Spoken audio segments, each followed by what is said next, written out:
நீங்கள் பார்த்துக் கொண்டிருப்பது உங்கள் விஜய். Start camera.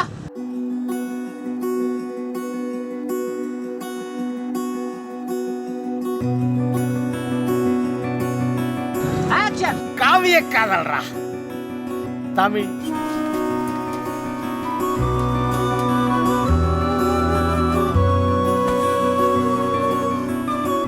சுதந்திர கொடி,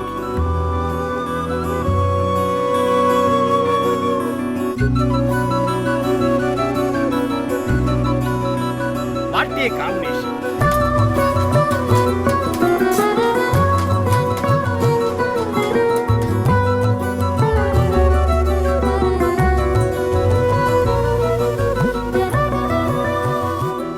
காரை பார்த்தும் மாற பார்த்தும் காதல் வர்ற காலத்துல ஒன்லி ஒன் மனசு. மக்கள் எப்படி அந்த பிள்ளை மேல லவ் வந்துச்சு உனக்கு?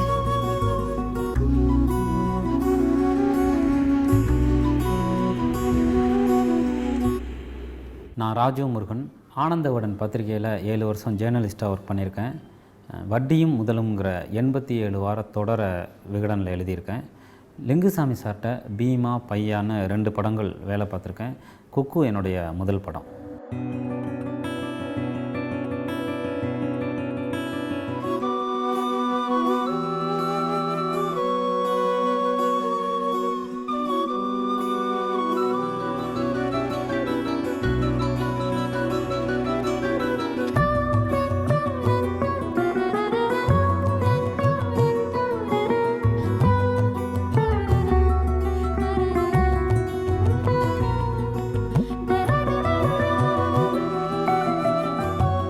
ஏழு வருஷத்துக்கு முன்னாடி விகடனில் நான் ரிப்போர்ட்டராக இருந்தப்போ நான் சந்தித்த ஒரு பார்வை இல்லாத மாற்றுத்திறனாளி சொன்ன கதை தான் குக்கு. அவனுடைய கதை.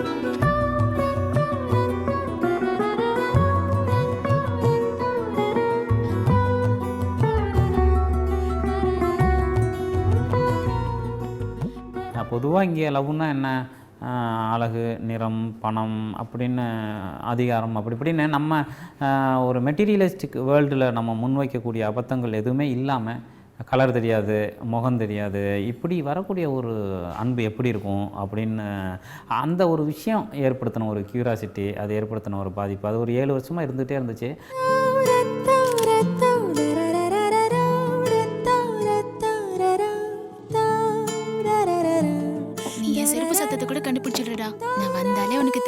குக்கு வந்து ஒரு ஸ்கிரிப்டாக, ஒரு சினிமாவாக உருவாகிறதுக்கு சங்கர் சார் ஒரு முக்கியமான காரணம். அப்போ அவர் தான் தயாரிக்கிறதா இருந்துச்சு. பட் அவர் அந்த ஐ படத்தில் பிஸி ஆகிட்டதுனால அதில் பண்ண முடியல அவரால்.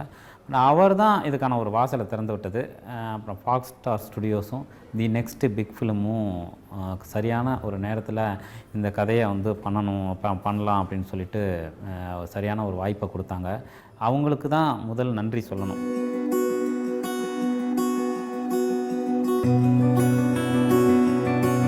இது வந்து என்னென்னா, ஒன்லைனாக கேட்கும்போது கொஞ்சம் இதுவாக இருக்கும், ஒரு ரிஸ்க் மாதிரிலாம் தோணும். பட் அப்படி இல்லை, இது வந்து மக்களுக்கு ரொம்ப பிடிச்ச சினிமா. ஏன்னா இந்த படத்தில் நான் சொல்கிறதே ரொம்ப சந்தோஷமான, கொண்டாட்டமான அவங்களோட வாழ்க்கை தான். இந்த கதை உருவான பிறகு நான் வந்து புதுமுகங்களை தான் போடணும்னு நினச்சேன். ஏன்னா நம்ம மக்கள் பார்க்காத முகமாக இருக்கணும், அப்புறம் அந்த கேரக்டராக இருக்கணும், அப்போ தான் இது கரெக்டாக இருக்கும்னு நினச்சேன். கரெக்டாக அட்டகத்தி பார்த்த பிறகு தினேஷ் மேலே ஒரு மரியாதை வந்துச்சு. கரெக்டாக இருந்தது. அவன் ஏதோ இந்த தமிழுங்கிற ஒரு கேரக்டருக்கு சரியாக இருப்பான்னு தோணுச்சு. அவனை கூப்பிட்டு நான் சொன்ன முதல் விஷயமே, நீ இந்த படத்தில் புதுமுகம்தான், அப்படி தான் இருக்கணும் உன்னோட. ஏன்னா அட்டகத்தியில் ஒரு பெரிய பாதிப்பை ஏற்படுத்தின படம் அது. அவனும் அவ்வளோ விஷயங்களை பண்ணியிருக்கான் அந்த படத்தில். ஸோ அந்த சாயலோ அந்த நகலோ எதுவுமே இல்லாமல் வரணும் அப்படின்ட்டு கிட்டத்தட்ட ஒரு 1.5 வருஷம் அவன் இதுக்காக நிறைய ஒர்க் பண்ணியிருக்கான். ஒரு 2 மாதம் நிஜமான பார்வை இல்லாத மாற்றுத்திறனாளிகளோட பழகி அவங்களோட இருந்து ஒரு ஒர்க் ஷாப் பண்ணி அப்படி தான் வந்திருக்கான். நிறைய உழைப்பை கொட்டியிருக்கான். நிச்சயமாக ரொம்ப ஒரு அந்த தமிழ் அப்படிங்கிற ஆளாக தான் அவன் இருக்கான். அதுக்கான அங்கீகாரம் கிடைக்கும்னு நான் நினைக்கிறேன்.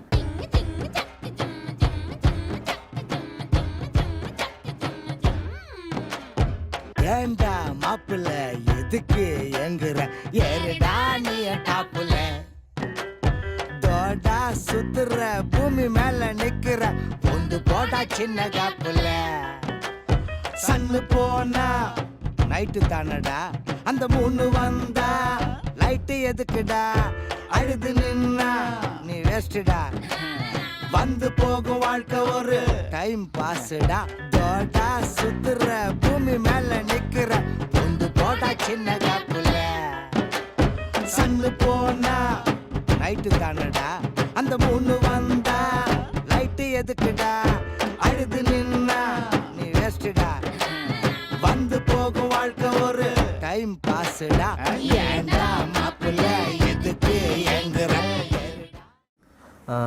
இதில் வந்து பேர் வந்து தமிழ் கேரக்டர் வந்து பார்த்திங்கன்னா ஜாலியாக இருக்கிறவங்க இந்த சோகம்லாம் கிடையாது பயங்கரமாக போயிட்டு அழுதுகிட்டு அப்படிலாம் கிடையாது ஏன்னா இந்த படமே பெயின் கிடையாது இப்போ ட்ரெய்லர் பார்க்கும்போது எல்லாம் ஒரு மாதிரி இனர் அது ஏன்னா வந்து டீட்டெயிலாக அவ்வளோ சின்ன சின்ன விஷயங்களை பண்ணியிருக்காரு லேயரில் தான் இருக்குமே தவிர இளங்கோலாம் இருக்காங்களா அவங்களாம் அவ்வளோ ஜாலியாக இருப்பாங்க ஸ்பாட்டில் லைஃப்லேயும் அவங்க வேறு எதுவும் பெருசாலாம் அப்படியே ஃபீலிங் அதெல்லாம் அப்படிலாம் கிடையாது தமிழ் ஹிந்தி இங்கிலீஷ்னு வச்சுக்க வேண்டியதானே மொக்க பேசுமாப்ல சுதந்திர குடி ஏன் திமுக குடி அதிமுக குடின்னு பேர் வச்சுக்க மாட்டீங்களா? அரசியல் வேணா God has created chemistry in their hearts. என்ன கெமிஸ்ட்ரி எங்களுக்கு தானே தெரியும். ஹீரோயின்ஸ் நிறைய பேர் தேடணும். மாளவிகாங்கிற பொண்ணு தான் கடைசி அது வழக்கு எண் படத்துடைய மலையாள வெர்ஷன் பிளாக் பட்டர்ஃப்ளைல நடித்த பொண்ணு. அந்த படம் பார்த்தோன்னே எனக்கு பிடிச்சது ஒரு தமிழ் முகம் கரெக்டாக அந்த சுதந்திர குடிங்கிற கேரக்டருக்கான ஒரு எளிமையான ஒரு பொண்ணாக இருந்துச்சு. அவளும் அந்த மாதிரி தான் கிட்டத்தட்ட வந்து இதுக்குள்ளேயே கடந்து அவங்களோட ட்ராவல் பண்ணி ஒர்க் ஷாப் பண்ணி நிறைய ஒர்க் பண்ணியிருக்காங்க. இந்த 2 பேருக்குமான அங்கீகாரம் சரியாக கிடைக்கணும் அப்படின்னு நினைக்கிறேன், கிடைக்கும்னு நம்புகிறேன். My character name is Sudandra Kudi. Sudandra Kudi is a very confident girl, a bit of an egoistic who knows what she wants. A proper Tamil middle class girl, and she aspires to be a teacher.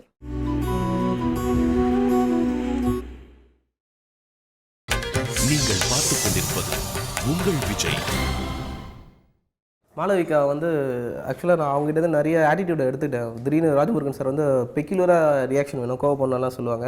So அந்த பொண்ணு சின்ன பொண்ணு 16 அப்படின்றதுனால அந்த Innocent பயங்கரமாக இருக்கும் அதுக்கிட்ட. So இப்படின்லாம் அது கேமராக்கு அந்த பக்கம் பண்ணிகிட்டு இருக்கும்போது சடனாக எதனா ஞாபகம் வரும். அதை எடுத்து நம்ம டன். கண்ணு இருக்கிற ஆம்பளை எங்கனாலும் இருக்கான், மனசு இருக்கிற ஆம்பளை எல்லா இடத்துலயுமா இருக்கான்.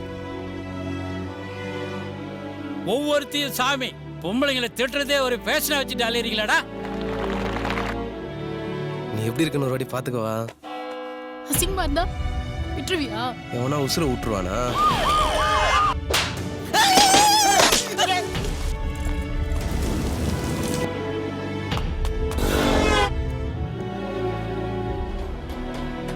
ஆடியன்ஸ் வந்து இந்த படத்தை பார்த்துட்டு வெளில வந்தாங்கன்னா கண்டிப்பாக அவங்களோட இருக்கிற லைஃப்பை வந்து அவங்க ரொம்ப தேங்க் பண்ணிட்டு சந்தோஷமாக போவாங்க, செம்ம ஜாலியாக போவாங்க. அதாவது பெருசாலாம் கிளாப்போ இல்லை அதெல்லாம் உள்ளுக்குள்ளே இருக்கும். அது எப்படின்னா எமோஷனாக இருக்கும் அவங்களுக்கு. ராஜமுருகன் சாரோட ஐடியாவே அதான். ஐடியாவை விட அவர் ஆசைப்படுறது அதான். கொஞ்சம் ஹியூமனாக இருக்கலாம் எல்லாருமே அப்படின்னு, கொஞ்சம் ஹியூமனாக இருக்கலாம். அது இருந்துட்டாலே எல்லாமே சூப்பர். நமக்கான லைஃபே சூப்பரான ஒரு விஷயம் தானே. அதுதான் பண்ணணும்னு நினைக்கிறேன். பட் எனக்கு அது கிடச்சிருக்கு. கண்டிப்பாக நான் நிறைய விஷயத்துலேருந்து வெளில வந்திருக்கேன் இந்த படம் ட்ராவல் பண்ணதுக்கப்புறம். எனக்கு இந்த படம் முடிஞ்சது ரொம்ப கஷ்டம். 5ஆம் நம்பர் பிளாட்பாரத்தில் 5வது படிக்கட்டு. இதுமாரி இதான் நம்ம மீட்டிங் பாயிண்ட். நான் முதல்ல வந்தா நான் இந்த மாதிரி ஸ்டிக்கர் தட்டிட்டு நிற்பேன். நீ முதல்ல வந்தா நீ இதே மாதிரி ஸ்டிக்கர் தட்டிட்டு நிற்கணும். புரிஞ்சுதா? தமிழ் ஹிந்தி இங்கிலீஷ்னு வச்சுக்க வேண்டியதானே மொக்க பேசுமாப்ல. சுதந்திர குடி ஏன் திமுக குடி அதிமுக குடின்னு பேர் வச்சுக்க மாட்டீங்களா? அரசியல் வேணா God has created chemistry in their hearts. என்ன கெமிஸ்ட்ரி எங்களுக்கு தானே தெரியும்.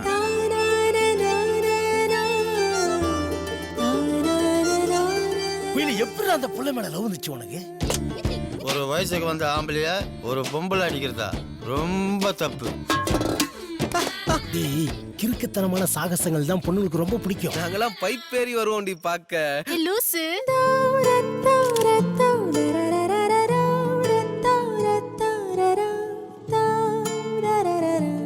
நீ என் செருப்பு சத்தத்தை கூட கண்டுபிடிச்சிடுடா. நான் வந்தாலே உனக்கு தெரிஞ்சிடுது. பவர் ஸ்டார் மாதிரி நீ ஒரு பவுடர் ஸ்டார் மாப்ள.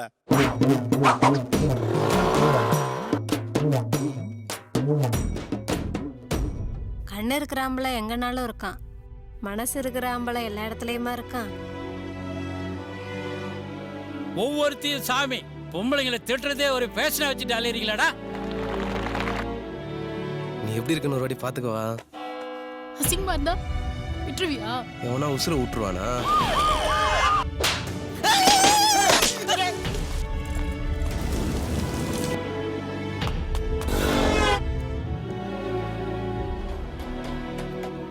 நான் பாத்துக்கிறேன் கொடி, கண்டிப்பா வந்துருவல்ல? வந்துடுறேன்டா.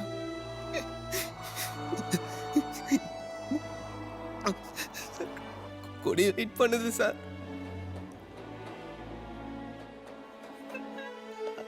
ஓடும் சார்.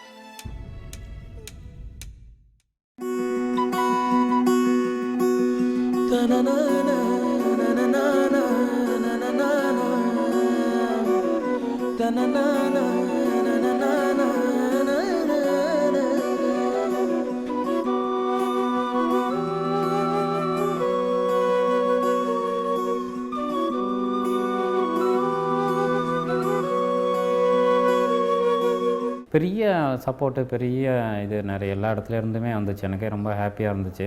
இப்போ ட்ரெய்லர் சாங்ஸுக்கு பெரிய ரெஸ்பான்ஸு. ஒரு ஹியூமன் ஸ்டோரியை போர்ட்ரேட் பண்ணும்போது எவ்வளோ பெரிய ரெஸ்பான்ஸ் கிடைக்கிறது உண்மையிலே சந்தோஷமான விஷயம். அது சேரன் சாரில் ஆரம்பித்து கமல் சார் வரைக்குமே இதை போர்ட்ரேட் பண்ணி பேசுகிறதே எனக்கு ரொம்ப சந்தோஷமாக இருக்குது. அதே மாதிரி அசிஸ்டன்ட் டைரக்டர்ஸ் மத்தியில், ஒரு படைப்பாளிகள் கிரியேட்டர்ஸ் மத்தியில், நார்மல் பீப்புள்ஸ் மத்தியில், எல்லா தளத்துலேயுமே இதுக்கு ஒரு முதல் படத்துக்கு இப்படி ஒரு ஆல்மோஸ்ட் இது ஒரு ரொம்ப நாங்கள் ஒரு எல்லாமே நியூ ஃபேஸ் எப்படி ஒரு சாதாரண இடத்துல இருந்து எடுக்கிற ஒரு படத்துக்கு இவ்வளோ பெரிய ரெஸ்பான்ஸ் உருவாகி இருக்கிறது எனக்கு ரொம்ப சந்தோஷமாக இருக்குது.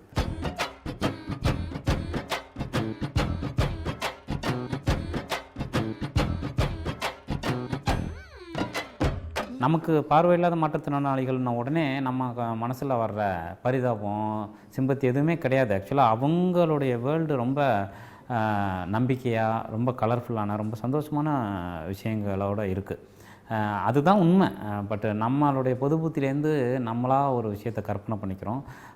அப்படி இல்லை அப்படிங்கிறது தான் இந்த படம் பேசுது. லைஃப் இஸ் பியூட்டிஃபுல் அப்படிங்கிற ஒரு வார்த்தை தான் இந்த படம் பேசுது. The movie is totally going to change your perspective about blindness, because I always thought blindness was related to sympathy and blindness only provokes sympathy, only invokes sympathy, but no, it is not like that. It has, I mean, you see that, you know, blind people are confident, they are passionate, they live their lives to the fullest. இந்த படத்தில் வந்து முக்கியமாக நான் சொல்ல வேண்டிய விஷயம்னு நினைக்கிறது, இளங்கோ, நந்தினி அப்படின்னு 2 பேர் இந்த படம் முழுக்க ஒரு கேரக்டரில் நடிச்சிருக்காங்க. 2 பேருமே நிஜமான பார்வை இல்லாத மாற்றுத்திறனாளிகள். இந்த மாதிரி நிறைய லைவ் கேரக்டர்ஸ் தான் அவங்கவுங்க தான் நடிச்சிருக்காங்க. ஸோ இந்த படத்துக்கு ரெஃபரன்ஸுங்கிறது லைஃப் தான்.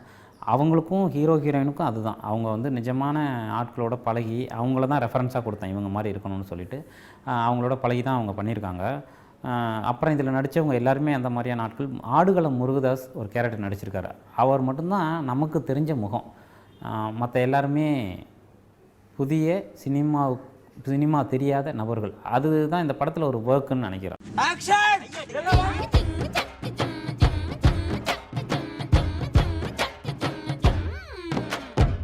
ஏண்டா மாப்பிள்ள எதுக்கு எங்குற ஏறுடா நீ டாப்புல தோடா சுத்துற பூமி மேல நிக்கிற பொந்து போடா சின்ன காப்புல.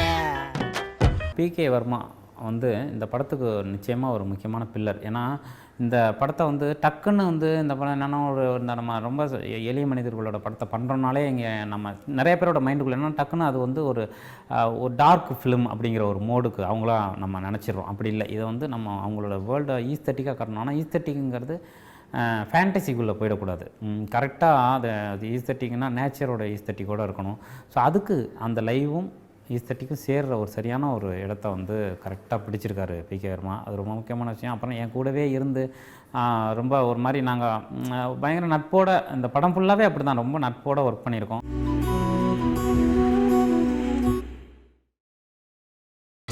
நீங்கள் பார்த்துக் கொண்டிருப்பது உங்கள் விஜய். பிரமோத் சார் வந்து ஆக்சுவலாக அட்டகத்திலேயே வந்து அவர் சூப்பர் ஒர்க். அட்டகத்திலேயே நிறைய பேர் தெரியாது கேமரா வந்து ஏன்னா அது கதைக்கு என்ன தேவையோ அது மட்டும் தான் பண்ணுவார். நீங்கள் சார் பேசுவாங்க, 2 பேரும் பேசிட்டு அது இன்னும் மூடும் அதுதான், அதை தாண்டி இருக்காது. இந்த பொறுத்தவரையும் ராஜ்முருகன் சார் நிறைய இடத்துல சொல்லியிருப்பாங்க, இதில் வந்து பெரிய சினிமா அறிவோ அதெல்லாம் எதுவும் டெக்னிக்கலாக ரொம்ப பெருசாக வச்சு ஷார்ட்லாம் இல்லாமல் அந்த எமோஷன்ஸ் கரெக்டாக வருதா அது மட்டும் தான் கான்சன்ட்ரேட் பண்ணாங்க. சூப்பரான ஒரு ஒர்க்கர் அவர்.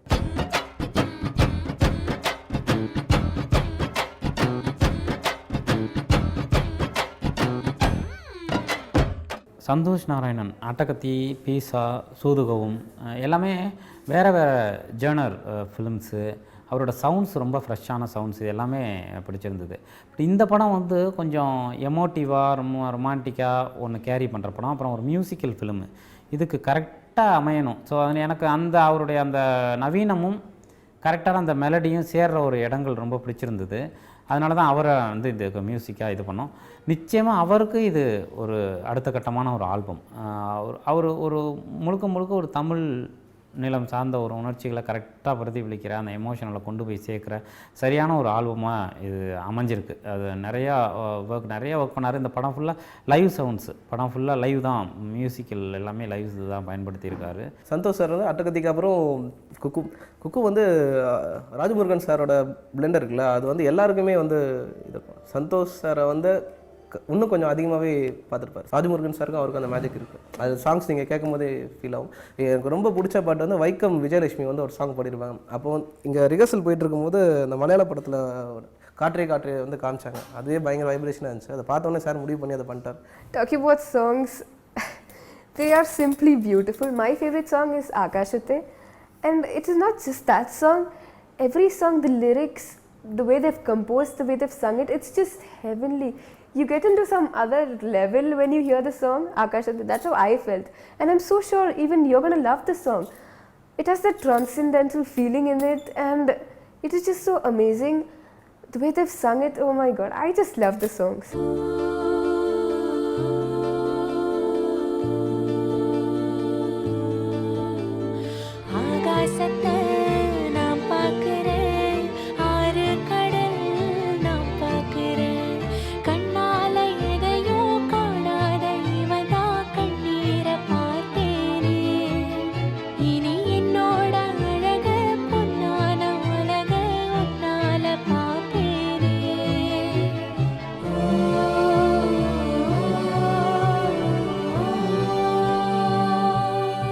இது மக்களுக்கு ரொம்ப பிடிச்சமான, மனசுக்கு நெருக்கமான ஒரு படமாக வரணும் அப்படிங்கிறதுக்காக தான் இவ்வளோ நாள் நான் வேலை பார்த்துருக்கேன். அது நடக்கும்னு நம்புகிறேன்.